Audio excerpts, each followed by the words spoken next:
চিতো অমাবস্যার দিনে চিতো পিঠা কেন করা হয় এর একটি গুরুত্বপূর্ণ মহত্ব আছে। তো আসুন জেনে নেওয়া যাক সেই মহত্বটি কি। চিতলাগি অমাবস্যা বা উৎকল অমাবস্যা, এই অমাবস্যাটি উড়িষ্যাতে খুব প্রচলিত। জগন্নাথ দেবের উদ্দেশ্যে এই চিতলাগি অমাবস্যাটি পালন করা হয় এবং এই দিনে গুরুত্বপূর্ণ পিঠা তৈরি করা হয়। চিতো পিঠা, চিতো পিঠা হলো একটি গুরুত্বপূর্ণ পিঠা যা জগন্নাথ দেবের উদ্দেশ্যে তৈরি করা হয় এবং জগন্নাথ দেবকে দেওয়া হয়। তাই এই পিঠাটি সবার বাড়িতেই তৈরি হয় উড়িষ্যার, এবং বাঙালিরা সবাই এই চিতো পরবে চিতো পিঠা করে থাকেন। তো আসুন সেই পিঠাটি আপনারা করে নিন এবং আপনাদের বাড়িতে ভগবান জগন্নাথ দেবের আগমন হবে।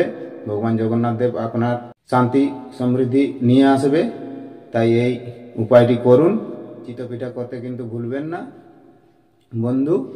চিতো পিঠা চাউলের গুঁড়ি দিয়ে তৈরি, যেটা জগন্নাথ দেবের খুব প্রিয়। এবং সেই দিনে আপনি এই কাজটা করতে পারেন।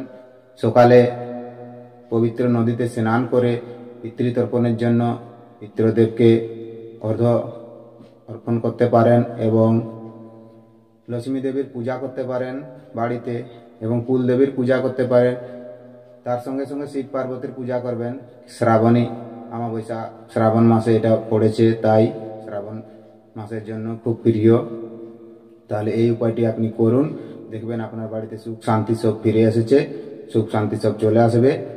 তাহলে বন্ধু, জগন্নাথ দেবের উদ্দেশ্যে এই পিঠা কিন্তু আপনি করতে আপনার বাড়িতে ভুলবেন না। অন্য পিঠা না করলেও চলবে, কিন্তু পিঠাটি হলো কি পিঠা? সে পিঠাটি হলো চকলি পিঠা।